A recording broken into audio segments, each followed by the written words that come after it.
1시간이 지났습니다. 혹시 계속 앉으실 분들은 앉으시고 풀어야 될 분들은 풀으셔야 됩니다.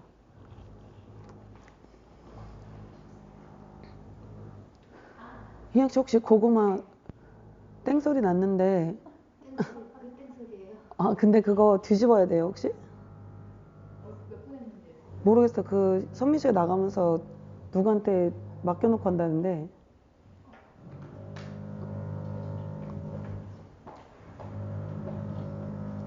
명상하자마자 고구마 여러분의 즐거움을 위해서 다리가 아프니까 맛있는 거라도 먹여보내야 되는 그런 책임감을 느낍니다 제가. 다들 되게 잘하시는데 오늘은 무슨 얘기를 해볼까요? 잠깐 안 돼요. 아까 중간에 풀었어요 안 풀었어요? 솔직히 그럼 하지 풀지 마요. 발전해야죠 이제. 저기 뭐지 명상원 초심자 이게 2달 했나요 이제? 그럼 이제 풀지 말아야죠. 이게 왜 내가 1시간 앉고 1시간 얘기하는지 알아요? 할 얘기 없어요 사실은. 2시간 앉게 하려고 일부러 2시간 만들어 놓은 거예요.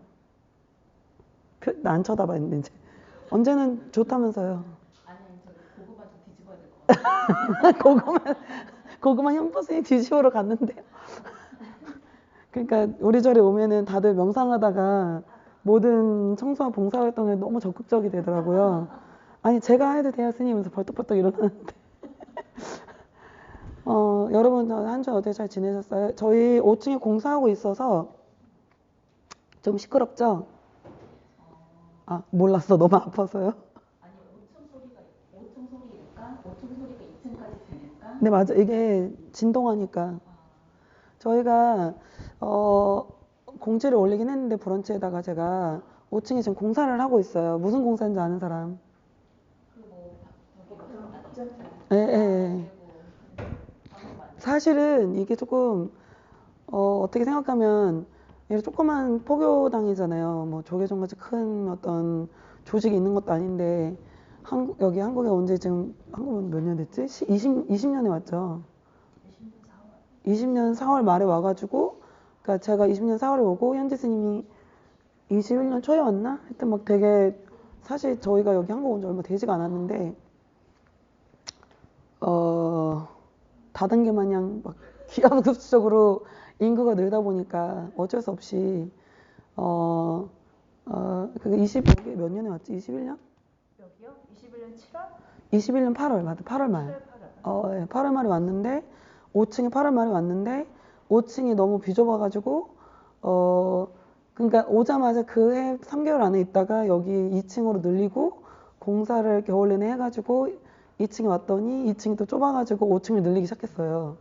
근데 5층은 뭐 더 넓히는 게 아니라 원래 있는 공간에서 부엌 없애고 거기 좀 터가지고 법당 이렇게 넓히고 차실도 그냥 없애고 대신에 그 뒤쪽에 부엌 있던 자리 조그맣게 거기 조그맣진 않지 방 사람들 주무시거나 쉴 수 있게 이렇게 크게 넓히고 거기 이제 차실도 거기 안에 넣어서 저기 방문하신 분들 쉬고 뭐 차도 한잔 할 수 있고 조금 숨어 있을 수 있게 다리 아플 때 그죠? 아니면 잠깐 왔던 손님들 자고 할 수 있게 이렇게 만들고 있습니다. 그래서 2층하고 5층 두 개를 바꾸시는 건가요? 네네. 사람들이 자꾸 이게 제 절이라고 생각하는데 저 많은 사람 중에 그냥 한 명이고 여기는 현법 스님도 있고 현공 스님도 있고 보선사 주지 현지 스님도 계시고 많은 사람이 있고 한국에서 흔히 잘못 인식하는 게 절이 스님 거다 이렇게 아니라 절은 여러분을 위해서 있는 거예요. 저희한테는 필요가 없는 곳입니다. 저희는 없으면 더 좋아요. 자유롭잖아요. 탈출. 그래서 절은 진짜 여러분을 위한 공간이니까 많이 오실수록 좋고 예전에 정현 씨가 그 얘기 알아요? 그 여름에 같이 공원에 산책을 갔다가 나한테 이렇게 물어보는 거예요. 자기가 미국 갔다 왔는데 그냥 집에서라도 열심히 하면 된다 이런 생각이 문득 들어서 절에 가면 스님들 쉬셔야 되는데 방해될까 우려가 돼서 조심스러워서 못 가겠다 그래서 내가 아니 그럼 무슨 신하를 까먹는 소리를 하고 계시나요? 참내 어이가 없네. 내가 그러면서 아니 왜 내가 여기서 쉬어야 되는 건지 난 잘 이해가 안 간다. 그리고 정현 씨가 여기 와서 내가 모실 거라고 왜 착각하는지 난 그것도 잘 이해가 안 간다. 난 쉬고 싶은 방에 들어가면 된다. 알아서 해라. 근데 처음 오시면은 막 한국 분들은 너무 예의를 차리다가 너무 그 과도해가지고 뭐 오면은 막 스님한테 꼭 인사를 꼭 드려야 된다. 집에 갈 때 인사 드려야 된다. 뭐 조심스럽다. 스님 쉬시는데 뭐 시간 소리를 내면 안 되는데 전혀 그런 거 없어요. 예. 뭐 스님들도 사람이니까 쉬고 있는데 시끄럽게 나와서 좀 까칠한 표정을 질 수는 있겠죠. 근데 그냥 무시하면 됩니다, 사실은. 내 것도 아닌데. 그죠? 희영 씨 어떻게 생각하나요? 그게 좋지 않아요? 되게? 네. 단것 같아요. 응? 덜 단 것 같아요. 뭐. 제가 옛날에 미국 교회 다녔잖아요. 아, 미국 교회. 교회 출신이에요. 한국에서 미국 교회 다녔는데, 그러니까 한국 사람들은 왜 갈 때 인사하면 문까지 나오잖아요. 근데 미국 교회 갔더니 왔냐고도 안 하고 가냐고도 안 해요. 근데 저희 같아. 저는 거기 완전 똑같은 이유 시스템. 근데 원래 큰 한국 절도 전통식은 갈 때 올 때 말 안 한대요, 인사. 그냥 사라지는 거래요. 그래가지고 거기는 전통식은. 요 정도 되는 사이즈였으니까. 아. 네, 조그만한 이제 미국계 교회가 여기 한국에 와 있는 거니까. 근데 간다고 목사님한테 근데 간다고 갈게 그러면 가 그러고 아무도 안 쳐다봐요. 되게 섭섭하더라고요. 거기 간다고 너무 하는데 어떻게 이렇게 냉정하냐. 근데 저희들이 처음에 그럴 수 있을 것 같아 생각이 들어요. 그래서 여러분한테 얘기하는데 막 그런 거 있잖아요. 뭐 이렇게 좀 fit in, 그러니까 좀 스며들고 싶은데 좀 한 소속이 되고 싶은데 뭐 안절부절하는 그럴 수 있어요. 뭐 단체에 들어가면은 소속감을 느끼고 싶거나 뭐 그럴 수 있잖아요. 근데 계속 그러다 어느 순간 본인 스스로 그걸 알아요. 이거는 내수행이라는 걸 알아야 돼요. 누구도 대신해 줄 수는 없는 거니까 자기를 위해서 와야 되고 뭐 예를 들어서 왔는데 어떤 특정한 사람이 자기를 못마땅해 한다든가 뭐 내가 까칠해 보인다든가 그런 거 힘들어서 못 오면은 수행하기 힘들어요. 여기는 다 각자 자기 수행을 위해서 오는 것이기 때문에 열심히 오셔가지고 자기 안 오면 자기 손해죠, 그죠? 네. 그건 확실해요. 네. 아니 맞아. 마스터가 얘기하셨어요. 맞아요. 절에 무조건 와야 된다. 절에 무조건 많이 오셔야 돼요. 사일 같다 되게 어떻게 잘못 들으면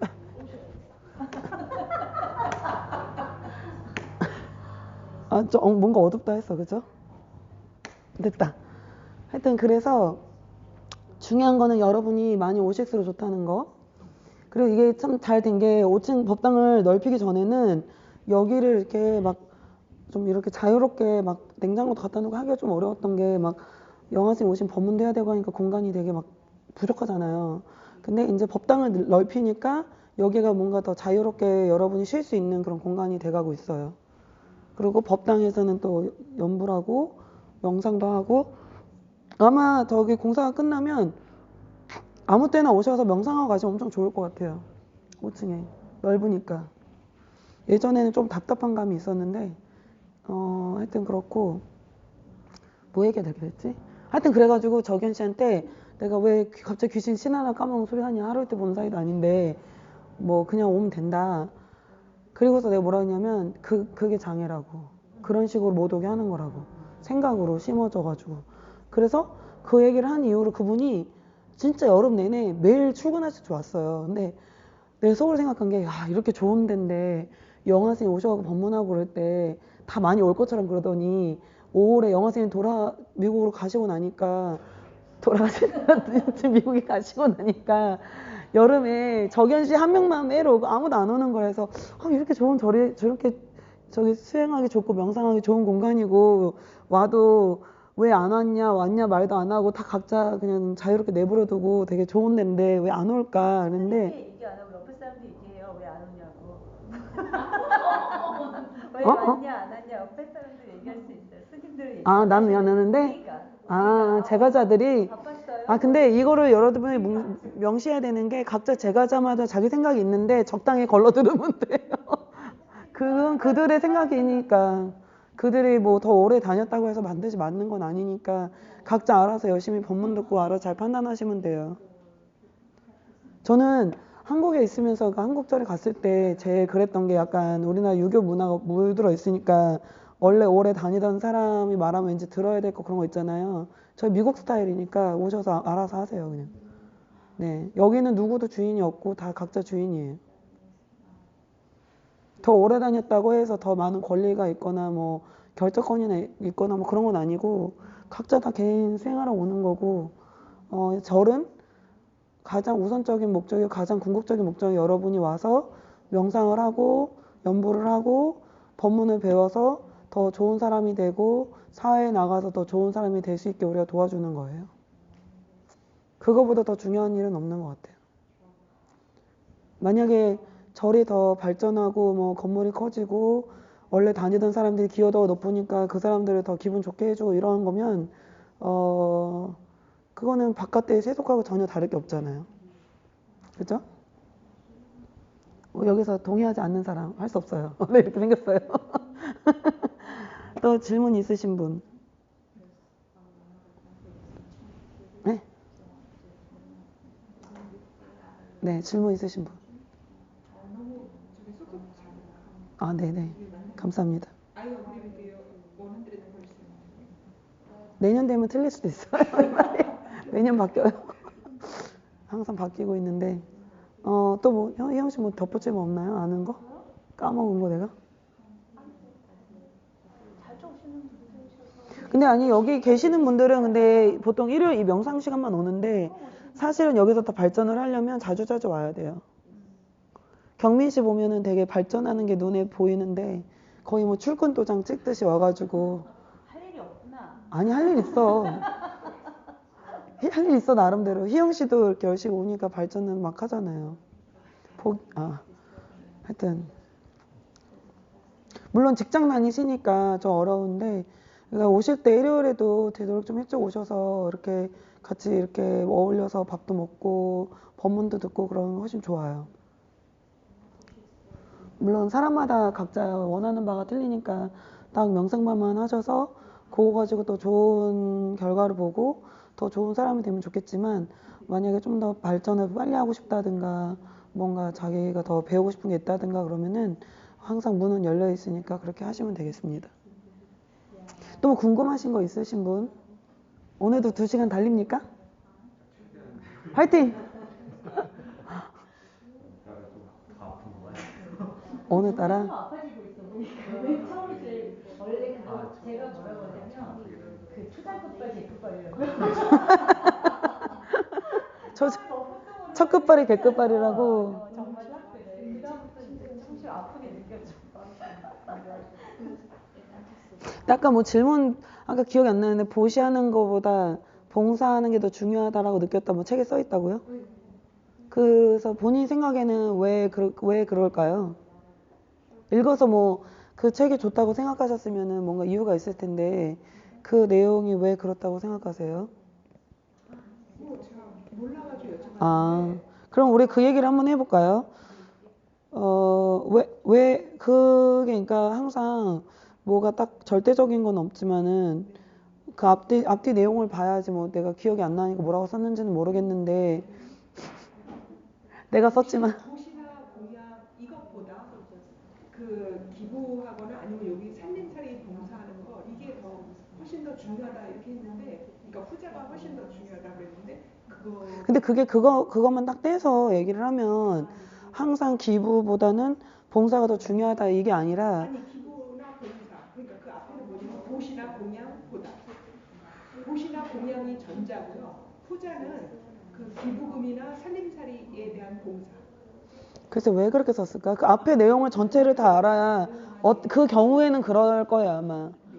어떤 경우에는 공양을 올리는 게 더 중요할 수 있어요. 사람의 조건이나 상황에 따라서. 근데 아마 제 추측 건데 아마 이럴 거예요. 그러니까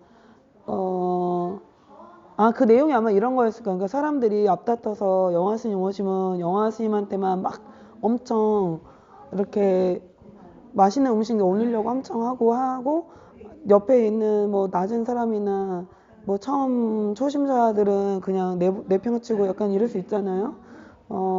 근데 영화스 옛날에 거기 같이 앉아가지고 이 대중한테 전체 하는 게 더 중요하다. 이 대중한테 줘라. 나는 신경 쓰지 마라. 계속 그렇게 얘기하셨거든요. 근데 참 우리나라가 대승 불교가 뿌리가 엄청 깊다라고 생각하는 게 우리나라에는 불교에 대중공양이라는 문화가 있어요. 그러니까 주지 스님한테나 아니면 그 회주 스님 이렇게 높은 어른 스님한테 가서 공양하는 것도 중요하지만은 대중 공양이라는 문화가 있어서 안거를 하면은 일부러 사람들이 찾아가서 그 스님들 수행하고 있는 스님 전체한테 이렇게 공양을 올리는 게 있어요. 왜냐면 우리 눈에는 상으로만 보니까 뭐 거기서 어른 스님이나 주지 스님이 제일 중요하다고 생각하니까 거기에 이제 가서 올리는 경향이 있지만은 사실 그 눈에 띄지 않고 아무 중요한 사람이라고 안 생각하는 여러 선방 스님 중에 한 명이 열심히 수행해서 더 많은 과실을 얻을 수도 있잖아요. 그러니까 우리 눈으로는 그거를 이제 판단할 수가 없고 잘 모르니까 대중 공양이라는 문화가 있어서 부처님께서 옛날에 그렇게 가르치셨대. 그러니까 그 부처님이 아마 가르쳤다고 들었던 것 같아. 그 뭐 안거절에 100일 동안 열심히 수행하는 선을 수행하는 수행승들이 있는데 가서 대중 공양을 올리면 그 시방의 모든 승가에게 이렇게 공양 올리는 것 같고 그 복이 되게 크다라고 그러셨다고 하더라고요. 네. 왜냐면 우리 마음이 항상 분별을 하니까 중요한 사람한테만 공양 올리고 싶어하고 절에 처음 오는 되게 혼란스러워 보이는 사람은 말 시키면 귀찮잖아요. 그거는 현실이잖아요. 안 그런 사람. 그쵸? 안 그런 사람. 큰 스님보다 처음 온 귀찮은 사람 더 잘해주고 싶은 사람 손 들어봐요. 복살 났다. 다 그렇잖아요, 사람 마음이. 근데 마스터가 계속 여기 온 모든 사람한테 똑같이 잘해줘라. 저 사람들한테 많이 올려야 돼. 막 그럴 때 사람들이 듣지도 않더라고요. 다 무시당하고. 계속 마스터만 갖다가 올리더라고요. 물론 마스터한테 올리는 것도 큰 복이죠. 큰 스승님이니까. 근데 이렇게 저 테이블 끝에 처음 와서 이렇게 없어 보이는 사람, 혼란스러운 사람, 정신 이상해 보이는 사람, 이런 사람도 하나하나 잘 챙기는 게 진짜 큰 복인 것 같아요. 왜냐면 그거 하기 더 어려우니까. 그 사람 깨달을지 어떻게 살아요? 그거 되게 스케이밍하다.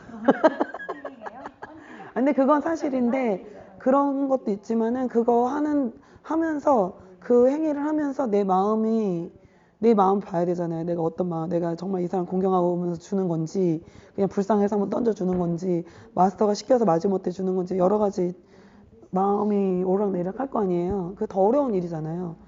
누구나 대통령한테는 뭐 갖다 주고 싶지만 저기 말단 공무원한테 뭐 주고 싶겠어요? 그쵸? 그게 더 어려운 일이잖아요. 근데 정말 순수한 착한 마음으로 그걸 할 수 있는 거죠. 안 됐다. 힘든데 순수하게 되게 그래도 이렇게 열심히 하면 참 공경스러운 일이다. 이렇게 그렇게 하라는 거죠. 그게 어려우니까. 어려운 일이에요. 그런 아마 취지로 썼던 것 같아요. 네네. 쉽지 않죠. 나의 자원은 한정돼 있는데. 또 뭐 궁금하신 거 있어요? 근데 어저께 사실은 어떤 분이 와서 막 질문을 했는데 그분은 불교를 되게 기복적인 불교만 알고 계시더라고요. 자꾸 저한테 와가지고 처음 보는 분인데 기도를 열심히 했는데 왜 안 이루어지냐는 거예요. 처음 보는 사람인데.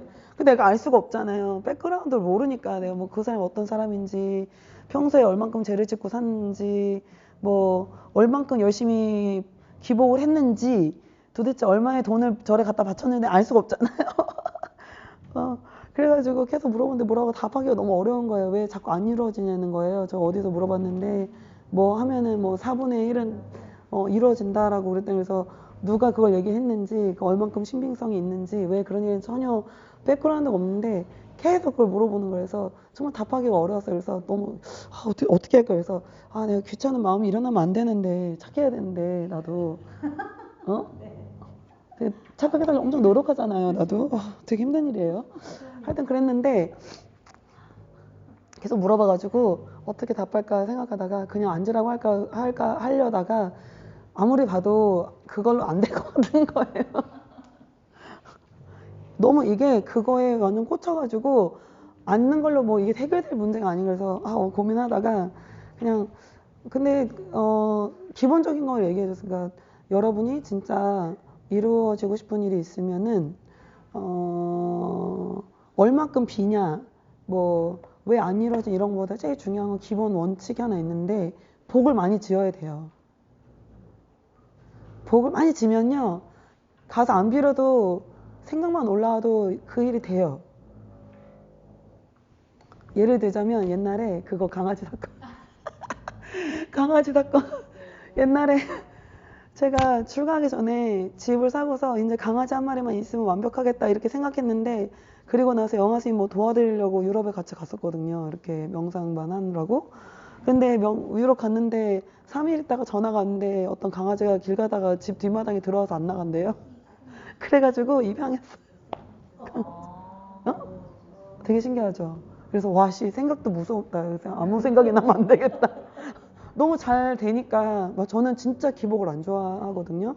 원래 뭐 이렇게 제 논리는 뭐였냐면, 우리가 갖고 있는 복은 이게 맞는지 안 맞는지 모르는데 그냥 제 생각에는 사람마다 갖고 있는 복이 있잖아요. 뭐 어떤 사람도 많고 어떤 사람도 적고 복도 종류가 다양한데, 왠지 빌어서 쓰면 내 손해인 것 같은 거예요. 그냥 뭐 막 안 빌어도 그냥 살만하니까 그냥 굳이 뭐 빌을 필요는 없겠다 이렇게 생각이 들어갖고, 왠지 내가 막 빌어서 그 복을 소진해서 내 원하는 걸 갖게 되면은 내 손해인 것 같아서 별로 저는 그런 거 안 좋아하거든요.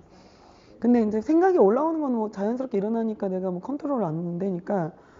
근데 갑자기 강아지 생각이 나는데 강아지가 와 있다든가 뭐 너무 이런 일이 너무 빈번하게 있었어요. 계속. 근데 복을 열심히 짓는 게 제일 중요한 것 같아요. 왜냐면 복을 지으면 그냥 많은 것들이 그냥 순조롭게 잘 되는 것 같아요. 그거는 구체적으로 어떤 부분이요? 어떤 어느 행동? 자, 그러면은 우리 불교 공부 오래 하는 사람한테 한번 물어봅시다. 그러니까 복을 많이 지으려면 어떻게 해요? 불교 공부 많이 하신 분들 어떻게 해요? 구체적으로 어떤 행동? 실천할 만 선행을 많이 한다는 거죠. 역시 기독교입니다. 그러냐고 역시 기독교는 알고 있어. 이 비밀에 대해서. 왠지 알아요? 그게 원래 그 내용이 나와요. 불교에도. 복을 지려면 10행, 10가지, 10선행, 10가지 착한 행동을 해야 된다. 10선행. 빨리 찾아봐. 나 몰라. 기억 안 나. 근데 그 기본적인 게 10선행 찾아보면 되게 기독교 그 내용하고 되게 비슷한 거 많아요. 그 거짓말하지 말라, 남을 해치지 말라, 훔치지 말라, 죽이지 말라 이런 거 있거든요. 그런 거가 기반이에요. 그러니까 뭔가 이렇게 10가지 행위가 있는 거예요. 약간 그 외에 저기 기독교 있는 거 있잖아요. 10가지. 쉽겠네요. 그런 거. 그런 게 있어요. 비슷해요. 그거를 많이 하면은 그 복을 주는 거예요. 그래가지고 기독교인들이 죽으면 진짜 천당 많이 간대요. 그거 잘 지키면은. 그 복이 있어서. 응? 진짜로. 10선행. 선행을 하면, 기본적으로 착하게 살려면 그 테두리 안에 살려고 엄청 노력을 하면 그 복이 많이 생겨가지고 천당 갈 수 있는 천상의 복이 되는 거래요. 그냥 선한 일만 하는 게 아니라 그게 정해져 있다는 말. 그러니까 그게 이제 지혜로운 사람들이 정해놓은 거예요. 10가지 이거 중요하다. 이 테두리를 벗어나지 말아라. 그게 선한 일이고 그게 도덕적으로 맞는 일? 그러니까 아주 그거는 종교를 뛰어넘어서 기본적인 거. 착한 일이 이렇게 정해져 있다 그런 말씀. 그러니까 착한 일이라는 게 되게 이렇게 어려운 게, 내 혼자서 착한 일이라고 생각을 해버리면 사실은 나를 위해서 하는 행동인데 내가 착한 행동이라고 머릿속으로 이렇게 잘못 알 수 있잖아요. 예를 들어서 뭐 회사 사장님이 돈을 기부하는데 사실은 회사의 평판을 위해서 한다. 그러면 그 복이 그렇게 크지가 않거든요. 근데 선행이라는 거는 예를 들어서 거짓말하지 말라, 도둑질하지 말라, 훔치지 말라 이런 여러 가지 테두리가 있잖아요. 그거를 지킨다는 거는 사실 되게 쉽진 않아요.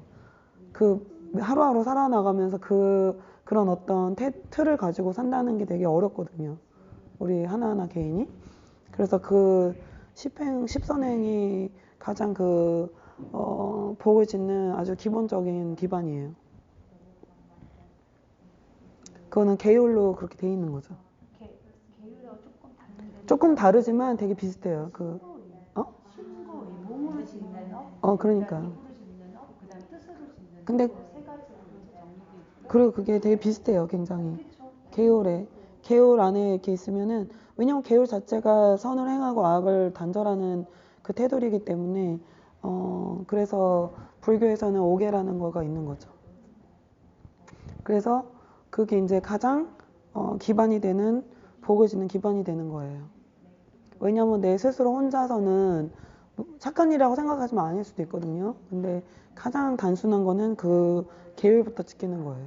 근데 진짜 생각보다 지키기 쉽지 않아요. 예를 들어서 저 같은 경우는 굉장히 트라우마가 심한데 처음에 5개 중에 3개를 받았어요. 죽이지 않는다, 거짓말하지 않는다, 훔치지 않는다, 이거 3개부터 맞았는데 나머지 2개 나중에 하자고 그래가지고 스님이 젊고 사업하는데 어떻게 술 안 먹고 그러냐, 그냥 차라리 받지 말아라, 뭐 하여튼 그랬는데 현실적인 거니까.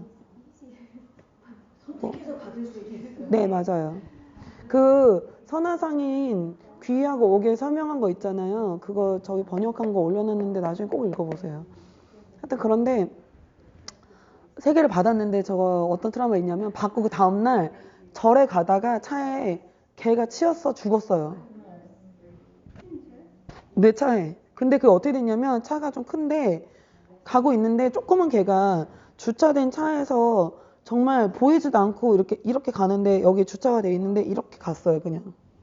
그래가지고 제가 사실 그 사건 때문에 엄청 트라우마가 있었거든요, 그날. 그러니까 지금 받았는데, 엊그저께 받았는데 불살생. 그래서 막 어떡하냐고 그랬는데 법문에 나중에 제가 했던 그 법문 내용을 지금 지나서 들어보니까 내가 생각하고 내가 되게 이기적이었더라고요. 왜냐하면 계속 질문이 그 취지가 어떻게 해야지 내가 이걸 고칠 수 있냐, 이 사고를 쳤는데, 그러니까 그 개에 대해서 전혀 미안한 그런 느낌이 없고 어떻게 하면 내가 이거를 어떻게 극복할 수 있냐, 어떻게 고칠 수 있냐, 그것만 관심이 있더라고요. 그러니까 그때는 그러게 너무 당연하다고 생각했는데 지금 지나 들어보니까 그 옛날 법문 들었는데 그 내용이 나왔거든요. 옛날 대화 내용이. 근데 진짜 이기적인 사람이다, 나는 기본이. 그런 생각이 들었고, 그러니까 마스터가 대답을 안 해주시더라고요, 제대로. 근데 그러고 그냥 지나갔어요. 어떻게 됐는지 모르겠어요. 하여튼 걔가 죽었어요, 그날. 그래서 계율은 이렇게 막 되게 많은 요소들이 있거든요. 그래서 여러분이 계율을 받아서 지킬 때도 선생님을 모시고 하는 게 제일 좋아요. 많이 공부를 하면서. 결국에는 어길 수밖에 없어요, 살다 보면은. 근데 그런 과정을 거치면서 배우고 복도 짓고 수행에 도움이 되는 거죠. 선생님, 이게 불사생을 이제 살생하지 않겠다는 이제 계율을 받았어요. 그런데 내가 직접 이렇게 죽이는 것만 이렇게 생각을 하잖아요, 우리는.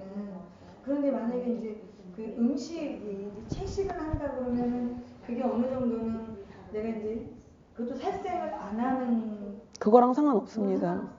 거기 정확하게 묘사가 되어 있는데 부처님은 5개 불살생에서 육식을 하면 안 된다라는 말은 없고 육식을 해도 되지만 다만 뭐 이런 거 있잖아요. 횟집 가서 예요. 그건 안 돼요. 뭐 가재보 이거 잡아주세요. 그러면은 그건 살생이에요. 특정해서. 음식하고는 그러면 육식해도 괜찮습니다. 육식은 괜찮습니다. 음식을 내가 잡아서 먹으면 안 되죠. 그렇죠. 내가 죽이는 건 안 되죠. 옛날에는 왜 집에서 닭 같은 거 그거는 살생으로 들어가요. 아니면은 뭐 식당 가서 예로 잡아주세요. 그거는 살생이에요. 그리고 또 다른 질문은요. 그 스님 그책맨 앞부분에 보면은 그 모든 거를 다 가졌는데 그다음에 부도를 위해서 다 버리고 떠났다 그랬잖아요. 근데 그렇게 높은 데까지 올라가지 않고 그냥 이렇게 밑바닥에서 이렇게 살다가 저기 떠난 거. 그 두 개의 차이점은 그 깨달음의 정도가 틀리나요? 아니면 다른 측면인가요? 그래서 내가 깨달아봐야지 알지 않을까요? 아직 안 깨달아봐서 모르겠는데요. 그리고 그거는 법에 높낮이가 아니라 인연법이라고 하는 거고. 그렇게요? 그럼요. 그러니까 출가를 하고 안 하고는 법이 높고 낮아서 한다기보다는 우리가 모르는 입장에서는 우리는 선근이라는 걸 알 수 있어요. 역시 불교를 잘하니까. 인연이 이 세계에 뜻이 있어도 출가 못할 수도 있고 그렇게 하기 때문에 그 인연법을 부처님법의 기본이니까. 스님이 이렇게 다 가지셨다가 구도를 위해서 다 버리고 떠났다 그랬죠. 구도를 위해서기보다는 마서가 시켜서 떠났는데. 받지 않고 그 반대로 그냥 아무것도 안 하다가 그냥 떠나는 거. 이 차이점, 깨달음의 정도의 차이점이 있나? 아니면 다른 측면인가? 안 깨달아봐서 모르겠는데. 없겠죠. 깨닫고 나면은 없겠죠. 그냥 다만 이런 건 있을 것 같아요. 아니, 다만 이런 건 있을 것 같아요. 예를 들어서 그 부처님도 다양한 부처님이 있잖아요. 예를 들어 약사 부처님도 있고 뭐 아미타 부처님도 계시고 석가모니 부처님도 계신데 제가 옛날 우리 스님한테 물어봤거든요. 왜 부처님이 이름이 다 다르냐? 부처님이 다 똑같은 거 아니야? 깨달으면 다 똑같은 거 안다던데 잘 이해가 안 간다. 왜 그러면 다 똑같고 모든 똑같은 진리를 알게 되고 하는데 왜 굳이 이름을 달리 붙이냐? 근데 그 부처님이 되는 과정에 보면은 서원들을 세우잖아요. 근데 예를 들어서 약사 부처님 같은 경우는 보살도를 수행하고 계실 때 나에게 그 서포팅을 해준 그 사람들이 현생을 살면서 괴롭지 않게 몸 아픈 것도 없게 해주고 뭐 이런 서원들을 세우다가 그걸 통해가지고 보살도를 해서 나중에 부처님이 되셨다든가 뭐 다 부처님마다 각각 그런 만났던 인연이 틀리고 주변 환경이 틀리고 자기의 경험이 틀리고 해서 나중에 부처님이 되는 과정에서 그 서원이 다르거든요. 그러듯이 제 생각에는 뭐 누가 더 깨달음이 높고 당연히 깨달음이 높고 낮을 수 있는데 그게 뭐 가졌던 사람이 더 높다 이런 게 아니라 아무래도 뭐 사람마다 예를 들어 똑같이 뭐 똑같은 높이로 아라한가를 증득했다든가 뭐 수다원가를 증득했다든가 이렇게 했을 때 많이 가졌거나 사업을 해본 사람이 했을 때는 아무래도 만났을 때 누군가를 만났을 때 세속적인 어떤 정보 같은 거를 좀 더 이해하는 그런 게 조금 틀리겠죠. 그 사람 했던 그 사람 했던 경험을 아니까. 근데 그 별로 그렇게 중요하진 않아요. 제가 엘레나한테 그 인연에 대해서 어피니티. 컨디션이라고 설명을 인연이 원래 근데 인연이 두 글자잖아요. 근데 커진 아니 인연. 인이 없애가지고 cause and condition이에요. cause and condition. cause and conditions. 인연이 cause and condition이에요. 근데 좀 그거를 영어로 그래서 컨디션이라는 게 뭐냐? 그냥 컨디션이 맞아. 더 맞는 것 같아. 그게 conditions. 뭐 정신적인 컨디션에서 아니 not that conditions. Like the conditions like 이렇게 출가했을 때 약간 인연법에 의해서 출가한 것 같다라고 하면 그거를 어떻게 설명할까 조금 그 컨셉, 그러니까 우리가 인연법하고 딱 이해하는 컨셉을 그 컨디션이라고 사실은 내가 뭐라고 하셨는지 잘 이해를 못 하겠어. 근데 그 인연법으로 그다음에 인과라고 하면 좀 이해가 쉬울 수도 있어요. 아니 근데 그게 아니라 단어가 문제가 아니라 하신 말씀을 사실 잘 이해를 못 하겠어가지고 다시 한번 얘기를. 그거는 이제 그 어떤 깨달음의 레벨을 우리가 알 수가 없고 출가도 하나의 인연에 의해서 출가를 하게 되는 거라고 어떤 인연에 의해서. 그러니까 어떤 이제 용환 선생님의 인연을 만나면서 용환 선생님을 만나셔서 출가를 하시게 됐잖아요. 그러니까 그 인연법이 중요한 거예요. 그러니까 깨달음의 그걸로 출가를 하는 게 아니라 어떤 내가 어떤 생에 시원한 어떤 인에 의해서 그게 결과로 출가를 할 수 있는. 근데 말이 그러니까 깨달으면 그런 게 하는 게 아니라 이렇게 좀 뭐라 해야지 명확하지가 않은 것 같아요. 잘 이해가 안 가요, 사실은. 그러니까 제 생각에는 출가를 할 때 일분이 질문을 하셨을 때 저는 이해를 했어요. 이해하셨죠? 네. 왜냐면 평소에 생각했던 거거든요. 네, 맞아요. 그러니까 그 이해 두 분이 하실 때 여기는 상관없네요. 근데 이제 불교적인 그 나도 이해가 안 가. 컨디션이라는 개념을 좀 설명을 근데 해주실 때 스님께서 저분이 말씀하신 거 저기 더 보충 설명하신 거 가지고 맞아요. 저도 그렇게 이해해요. 보충 설명하신 거예요. 더 구체적으로 다 설명을 이해했거든요. 해주는 제가 거예요. 종합적으로. 스님이 더 구체적으로. I have no clue what's happening. 저 이해가 안 가. 그러니까 저는 이제 포괄적으로 했고 스님은 조금 더 구체적으로 이제 같은 맥락이었어요. 저 다 이해를 했거든요. 네. 내가 원하는 건 그냥 엘레나한테 그냥 인연이란 거 어떻게 불교적인 인연이란 거 어떻게 이런 거다. I explained 인연이라는 게 뭐냐면 the way I understand is this. Like for example, you plant seed, right? You plant seed in the plant pot, and then it has the potential to grow to a plant, right? Right? But if you don't water it or you don't have the temperature or the sun, it won't grow, right? So we need to provide the proper conditions, like water it, or you need to give it to the sunlight, or you need to keep in a good temperature, right? These are the conditions. Like for example, I was born, to have a Buddhist root. Like for example, since like before I was born, I have the seeds to become a Buddhist nun. But if I haven't met a monk like our master, I don't have the condition to manifest as a Buddhist left-hand person. So my condition is to be able to meet master. My condition is to be able to go through my life path. Like I make money, I suffer from my parents, I suffer from different kinds of causes. So I have this kind of experiences, all conditions. Oh, great. So that's called conditions. I must have met those conditions in order for me to want to live home life. It doesn't matter if I have the root or the seeds. If I haven't met these conditions, I won't live home life.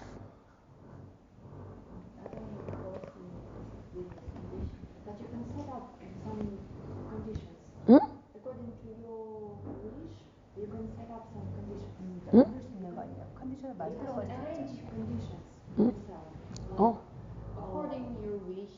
그러니까는 스님의 원하는 그러니까 내 컨디션을 만들어 갈 수도 있지 않는 거 아니냐? 내가 내 의지로. Yeah. That's true. For example, to be honest with you, I don't like Korean Buddhists always say, "Oh, we just follow our inyan affinity." But sometimes you need to proactively look for something to in order for you to achieve a goal. Like for example, in Mahayana Buddhism, we have something called a sick good knowing advisor, right? Which means that a lot of people here in Korea, they say, I don't do anything. I will just accord with the conditions. I will just follow what it is happening around. But like to me, like I meet a person, this person is stuck in their cultivation, they are not improving. I feel that it's much better they actively look for some teachers. That is like what you said. As you wish, you put more efforts or your energy to provide the condition for yourself. Then you make your own conditions to, like for example, you look for a teacher actively. Then you have a better chance to be, you have a better chance to improve in your cultivation. Yeah. Good? Yeah, that's why I want to explain to you. She's really good. I'm a good salesman. I have no idea. And then next day you ask me, I'm like, no, I don't remember anything. What did I say? Anyway. 또 뭐 질문 있으세요? 아까 그걸 뭐 얘기가 이렇게 됐지? 뭐 얘기가 이렇게 됐죠? 저기 깨달음 높이가 다르냐? 뭐 사람마다 뭐 다르니까 그거는. 예를 들어서 불교의 역사에 보면은 아무런 그런 세속적인 성취 없이 동진 출가, 그러니까 뭐지? 아주 순수한 상태에서 출가하면은 더 빨리 깨닫는 그런 기록들이 많이 남아 있어요. 동진이라고 하면은 pure youth거든요. 그럼 남자를 안 잡은 거예요. 쉽게 얘기하면 여자를 안 잡고. 그러면은 완전히 청정 상태라 가지고 더 빨리 진전할 수 있어요. 좋은 선생님 만나면. 그러니까 그런 게 이제 다 개인마다 여러 가지 팩터가 있기 때문에 뭐 돈 많이 벌어본 사람이 더 빨리 더 높게 뭐 깨달은다 그런 건 없는 것 같아요. 그게 다 사람마다 다르겠죠. 전 그리고 안 깨달아봐서 그런 거 말할 자격은 없어요. 근데 이렇게 이제 커다란 세계 제1의 뭐 에베레스트 산이라든가 제일 높은 산 이런 데 있잖아요. 그런데 산에 그렇게 험난한데 죽을 각오라면서 왜 올라가냐 그러잖아요. 왜 올라가냐고 물어보잖아요. 그러면 내려오는 맛으로 올라간다잖아요. 그러니까 안 올라가 본 사람하고 올라가서 내려오는 맛 그거는 틀리잖아요. 이건 세속적인 거죠. 잘 모르겠어요. 질문이 뭐죠? 이거는 이제 아까는 이제 종교적인 거 쪽으로 질문을 했었고 지금은 내가 그냥 다른 한편으로 그냥 세속적인 생각을 이야기한 것뿐이에요. 아, 질문은 그러니까 없고요. 산에 이렇게 높은 산에 죽음을 각오하면서도 왜 올라가느냐 이렇게 질문을 하면 대답은 뭐냐면은 그 내려오는 맛, 떨어지는 맛 그것 때문에 올라가는 거예요. 이거랑 무슨 상관 있는 거예요? 아니 아니면 뭐? 그냥 다른 그냥 그 사회적인 그냥 관념을 얘기한 건데 다른 한편은 관계없고. 알겠습니다. 뭐라고 해야 되지? 왜 풀었어요? 저는 아까 너무 안 잤어요. 나름대로. 또 뭐 다른 질문 있으신 분? 뭐 에베레스트 산에 대해서 또 생각 있으신 분? 자유롭게 의견을 말해보세요. 저도 아파가지고 좀 꼼지락거리네요.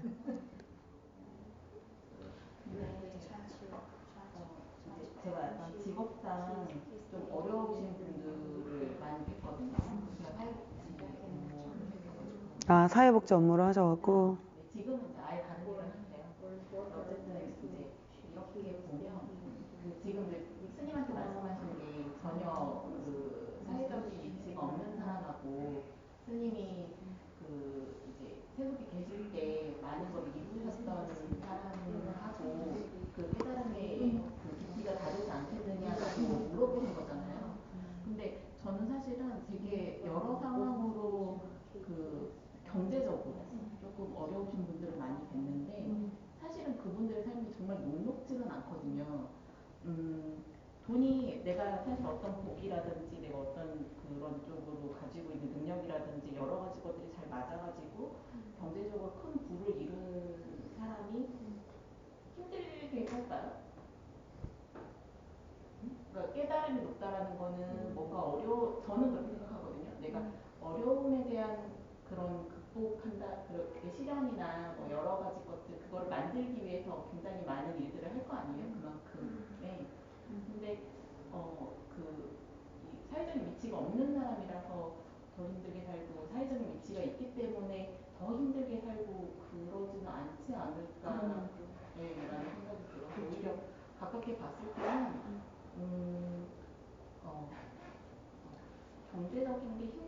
경제적인 거가 없어서 이렇게 이제 밑바탕이 원체 없어서 사실은 어렵게 사는 경우도 있고 오히려 또 그래서 사실 기대가 없기 때문에 본인들이 마음적으로 편하게 사시는 경우도 많고 그냥 제가 옆에서 봤을 때는 어떤 분들은 이게 부부여도 정말 내일 당장 애들 이렇게 요즘 뭐 굶는 애들은 없으니까요. 근데 그래도 굶는 애도 있다던데? 하여튼 뭐 그렇다 치고. 아니 그렇게 치고가 아니라 한국에서 굶기는 쉽지 않아요. 아, 그건 그래. 그건 그래. 근데 정말 우리 애가 뭘 하고 싶다는데 정말 해줄 수가 없는 상황인 거죠. 엄마 입장에서 되게 어렵잖아요. 그런 똑같은 상황인데도 남편이랑 맨날 싸우는 집도 있고 또 한편으로는 정말 안 들려. 어떤 일을 하면서도 정말 뭐라 하든 나는 상관없다. 안 깼다. 정말 그 20분만 빨리 갖고 있는 아, 다리야. 나도 아파 죽을 것 같아. 돈이 많으면 저는 사실 요즘 제가 재산이 없으면 사실 걱정이 없을 텐데 재산이 하나가 있는데 이게 해결이 잘 안 돼가지고 요즘 엄청 머리가 아프거든요. 솔직히 한편 드는 생각이 그래 재산이 있으니 이렇게 고민이 많구나라는 생각이 들어요. 스님 그 책에도 서문에 그런 말씀 하시더라고요. 맨 마지막에 언뜻 멘트 하신데 고민이 더 많다. 가질수록 고민이 더 많으시다. 아, 그랬구나. 남의 얘기 듣듯이 되게 신기해. 그래서 똑같더라. 가질수록 이제 없으니까 그지니까 이제. 가질수록 더욱더 갖고 싶어하는. 근데 제가 뭐 태어날 때부터 금스푼 가지고 태어난 게 아니라 가지고 금수 가지고 태어난 게 아니라 가지고 사실은 되게 그냥 평범한 집에서 목장하는 집에 자랐고 근데 이제 저희 부모님이 저는 가난하다라는 느낌 못 받게끔 키웠긴 했지만 그래도 막 엄청 부잣집 그런 데서 자란 건 아닌데 그리고 미국 가서 고생도 되게 많이 해보고 돈도 벌었고 그래서 되게 다양한 층의 사람을 만났잖아요. 근데 좀 돈 벌었을 때 뭐 미국에서 잘 나가는 회사 대표이사를 만난다든가 굉장히 성공한 성형외과 의사들 만난다든가 하면 다 뭐 기본으로 뭐 벤츠나 포르쉐 정도는 다 타는데 그런 사람들을 만나면서 그런 사람이 꼭 행복하진 않아요. 다 뭐 깊숙이 알고 겉으로는 되게 아무렇지도 않은 척하지만 좀 인간적으로 어느 정도 친해지고 그리고 보통 그런 사람들은 성공한 사람들은 사회적으로 지위가 낮은 사람한테 자기가 비슷하다라고 비슷한 수준이라고 보여주진 않지만 자기가 생각했을 때 이렇게 상대방이 나랑 비슷한 수준이라고 생각이 되고 안심이 되고 좀 친해지면은 자기 문제를 얘기할 거 아니에요. 같은 수준이라고 생각을 하면은 본인들도 그렇잖아요. 뭐 예를 들어서 내가 저기 옆집에 있는 초등학생한테 내 가족적인 문제를 얘기하진 않을 거 아니에요. 근데 그런 돈 많은 사람들도 이렇게 얘기해 보면 뭐 예를 들어서 아들이 뭐 장애가 있다든가 딸이 어렸을 때 사고로 죽었다든가 건강이 안 좋다든가 뭐 어머니하고 사이가 너무 안 좋다든가 다 그냥 비슷한 문제가 있어요. 그냥 뭐 돈 많다고 해서 뭐 딱히 뭐 더 대단한 문제가 있는 것도 아니고 다 인간적인 문제인데 하나 좀 다른 거는 돈 있으면 좀 낫긴 하죠. 왜냐면 병원은 갈 수 있으니까. 하지만 궁극적으로는 몸이 아프고 병원에 가고 뭐 결국에는 죽음을 향해서 달려간다는 거는 다르진 않아요. 그 인생의 문제들은 본질적으로 유사하다. 그죠? 부자나 가난한 사람. 근데 부자가 돼봐야 알지. 가난하면은 그냥 그건 말뿐이지. 상상일 뿐이죠. 왜냐면 보통 가난하면 되게 상상하잖아요. 부자는 이럴 거다 저럴 거다. 근데 막상 그렇지는 않더라고요. 근데 본인이 그런 환경이 있어 봐야지 아마 더 이해하게 되는 것 같아요. 그런 거 있잖아요. 뭐 차 아우디 타기 전에는 현대가 좋은 줄 알다가 타보면 확실히 틀리더라. 다시 현대로 못 가겠다. 어? 다시 현대로 못 가겠다. 좀 그런 상황이죠. 근데 포르쉐 타다 현대 타니까 확실히 틀리더라고요. 기아 타니까. 아, 이러면 안 되는데 녹음하고 있는데 너무 물질적인 스님이야. 근데 확실히 독일차가 좋아. 독일차가 에어컨은 별로 안 좋아요. 그래도 일단 아니야. 그래도 확실히 독일차가 훨씬 좋아요. 그리고 너무 무거워요. 예? 무거워요. 차가 너무 무겁더라고요. 튼튼해요. 에이. 사고 나면 안전해요. 그리고 엔진이 달라요. 이러면 안 되는 차가 녹음하는데 되게 매국노 같은 언사를. BMW 타시는 분한테 제네시스 타라고 그래요. 그건 아니에요. 저는 무조건 BMW 나아요. 쏘리. 사실은 사실이니까. 근데 이건 다 똑같은 것 같아요. 뭐든지 어떠한 거에서 좋은 게 있으면 나쁜 게 있는 거지 무조건 좋을 수만은 없잖아요. 그렇죠. 그러니까 지금 차도 뭐 벤츠 좋죠. 근데 비싸죠.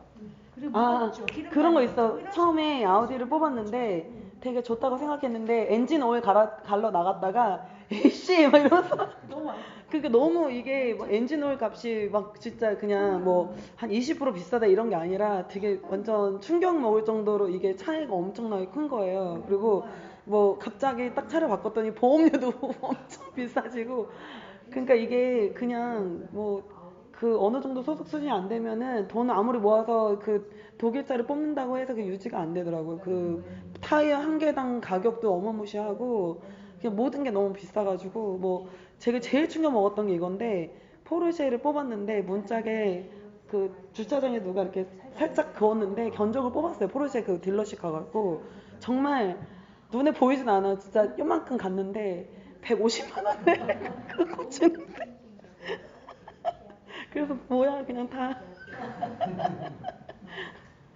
하여튼 그런 괴로움들이 있습니다. 말도 안 되는 거를 받아들여야 할 때 있잖아요. 150만 원. 네. 그렇습니다. 어쩌다가 독일차 얘기를 하게 됐지? 그래도 독일차가 좋더라.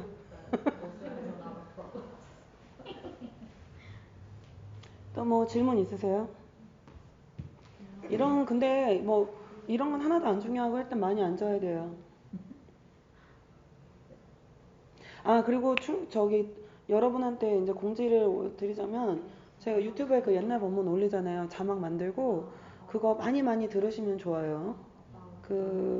제 생각에는 요즘 본문 되게 좋긴 한데 초심자분들한테는 사실 되게 어떻게 보면은 내용이 딱 자기 본인 인생에 딱 그 적용하는 내용 별로 없고 좀 요즘에 그런 게 많은데 오히려 제가 지금 유튜브에 올리고 있는 그런 본문은 2012년부터 16년 사이에 있던 본문을 주로 선별해가지고 올리고 봉사자분 몇 분들하고 같이 지금 자막 작업을 하는데 사실 엄청나게 많은 시간이 들어요, 그게.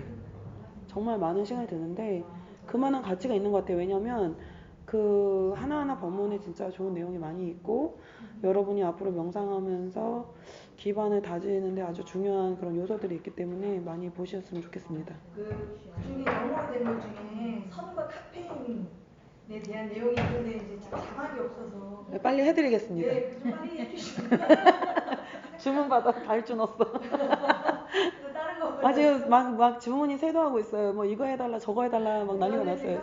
커피를 굉장히 좋아하는데 그게 올라와서 그 내용을 보고 있다. 근데 저는 그 부분에 대해서 별로 할 말이 없는 게 제가 커피를 많이 먹거든요.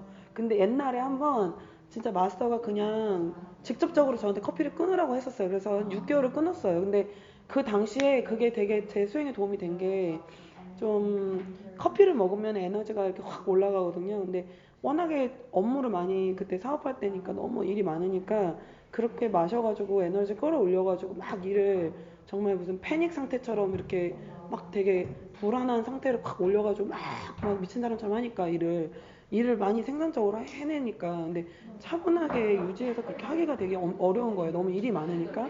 근데 마스터가 커피를 먹으면 신경세포에 문제가 생긴다고 하더라고요. 많이 먹으면. 근데 그때 한 3개월인가 6개월을 진짜 끊었는데 처음에는 진짜 내가 중독이라는 걸 아는 게 자꾸 뭔가 허전한 거 있잖아요. 그 한 잔 먹어야 될 것 같은 거.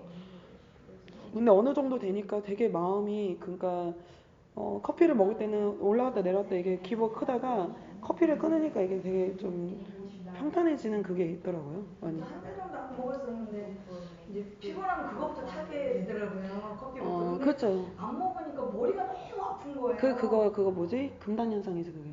그래서 이제 커피 한 잔 딱 먹으니까 나는 씹는 듯이 났어. 없어져. 예. 없어가지고. 제가 들었는데 커피 딱 한 잔만 먹어도 뇌로 가는 혈류가 엄청 줄어든다고 그러더라고요. 줄어든다고요? 예, 그러니까 그러다가 이제 먹던 사람이 안 먹으면은 그게 혈류가 확 올라가니까 그것 때문에 두통이 그래서 이거 두통약을 먹어야 되나? 그럴 때 아니. 두통약 드시면 좋다고. 아니, 먹지 마요, 먹지 마요. 했다가 제가 커피를 마셨거든요. 그럴 때 결과부자예요. 괜찮더라고요. 근데 제가 커피를 많이 마시지는 않거든요. 하루에 뭐 한 잔, 두 잔인데도 그런 게 있어서. 아니면 녹차를 좀 드셔보시면 어때요? 녹차. 노롱차는. 녹차는 괜찮고 같은 카페인이잖아요. 근데 아니 달라요. 녹차는 먹으면은 그러니까 근데 좋은 녹차를 티백 먹으면 안 되고 좀 좋은 녹차를 드셔야 되는데 녹차는 각성 효과가 있는데 이렇게 확 올라갔다 팍 떨어지는 게 아니라 좀 약간 좀 이렇게 서서히 약간 올라갔다가 떨어지는 부분이 없고 이렇게 올라갔다 그냥 끝나요. 근데 커피는 이렇게 올라갔다가 내려갔다가 그러면 내려가니까 또 마시고 그럼 올리고 내리고 올리고 내리고 이렇게 되거든요. 근데 녹차는 그렇진 않은 것 같아요. 원래 명상하는 사람들이 중국에서는 원래 그 전통적으로 선원에서 스님들이 오후 되면 다 녹차나 우롱차 마시거든요. 그 몸도 차갑게 온도 내려주고 더우니까 많이 앉으면 그리고 졸린 것도 깨워주고 이렇게 하니까 그리고 차에는 굉장히 좋은 비타민 같은 게 많이 있어요. 산화제가. 이게 결과보자거나 이런데 커피가 좋지 않다는 거지. 그러니까 그거 대신 하여튼 뭐 그렇다던데 나는 아직 안 끊어가지고 참 말하기가 멋이게 하네요. 근데 좋진 않아요 커피가. 처음에 여기 와가지고 커피 마시면은 도움이 안 된다고 해서 되게 여기 앉는 거에 욕심 있는 친구들이 커피를 많이 끊었었어요. 네. 근데 이제 대신에 끊고 금단 현상에는 뭐하고 현상이 앉죠. 대신에 맞아, 앉으면은 그 커피 먹는 대신 앉아서 없어지고 뭐 그런 거 있으니까. 그리고 본인들이 이렇게 플라시보라고 하잖아요. 약 먹으면 좀 좋아지는 느낌. 그러니까 끊으니까 좀 덜 아픈 거 같고 뭐 이런 얘기를 많이 하긴 했어요. 근데 결국엔 다시 마셔. 근데 별로 그런 거에 적은 없는 것 같아요. 네. 근데 확실히 근데 마스는 아예 커피 안 드세요. 마스는 안 드시고. 근데 확실히 몸은 맑아져요. 머리랑. 더 맑아진다.